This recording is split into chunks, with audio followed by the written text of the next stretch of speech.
नमस्कार, आप देख रहे हैं ओके टीवी न्यूज अलर्ट।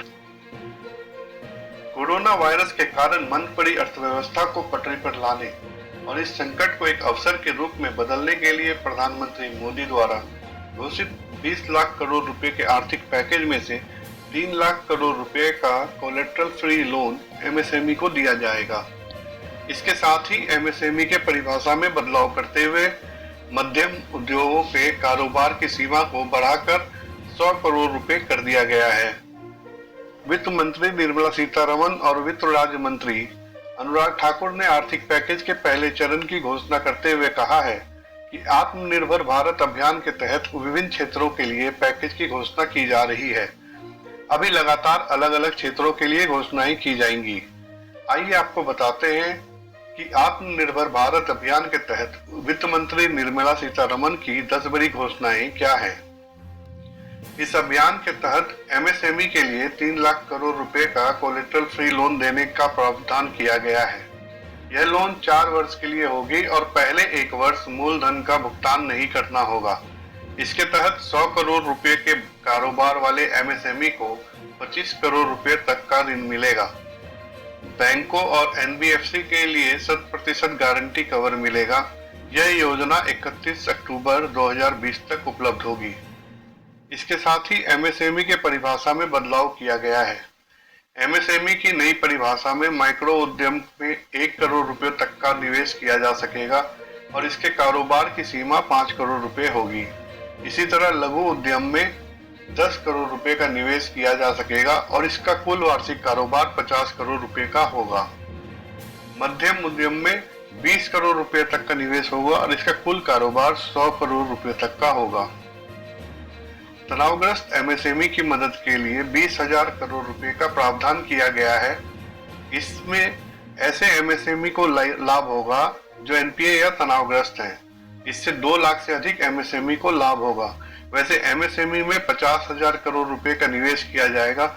जो बेहतर कारोबार कर रहे हैं उनके लिए 10,000 करोड़ रुपए का फंड ऑफ फंड की स्थापना की जाएगी। इससे एमएसएमई को शेयर बाजार में सूचीबद्ध कराने में मदद मिलेगी।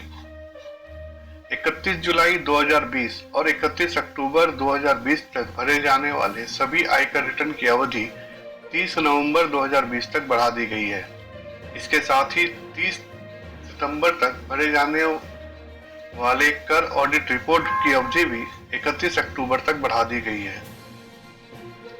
5 लाख रुपए तक के सभी लंबित रिफंड जारी किए जा रहे हैं।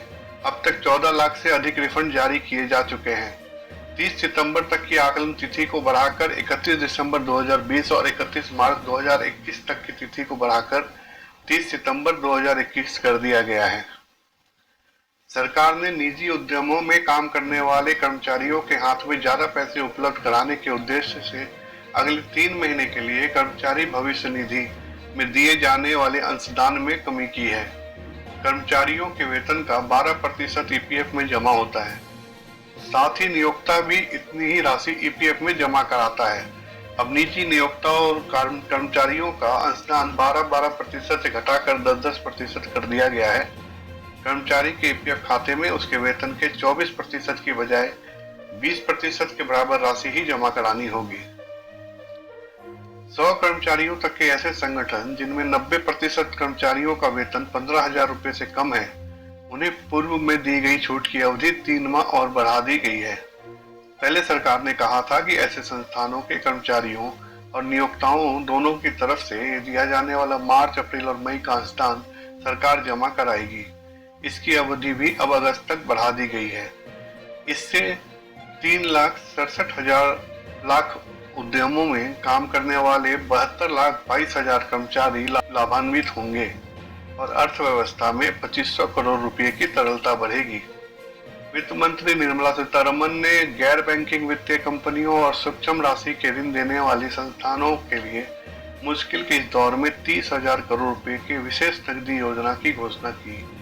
इस कदम का मकसद कोरोना वायरस संकट के बीच इस क्षेत्र को ऋण के जरिए मदद उपलब्ध कराना है। निर्माण क्षेत्र को राहत देते हुए वित्त मंत्री ने कहा कि सभी सरकारी एजेंसियां सभी ठेकेदारों को निर्माण और वस्तु एवं सेवा अनुबंधों को पूरा करने के लिए 6 महीने की समय सीमा बढ़ाएंगी।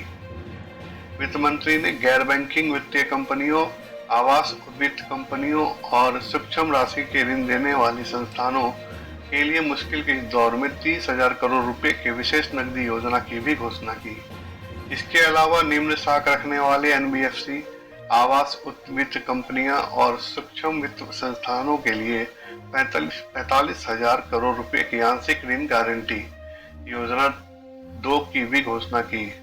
इस पहल का मकसद है कि ये कंपनियां व्यक्तियों तथा एमएसएमई क्षेत्र की इकाइयों को अधिक कर्ज दे सकें। इस खबर में बस इतना ही। देश दुनिया की खबरों के अपडेट्स के लिए बने रहिए ओके टीवी के साथ। धन्यवाद।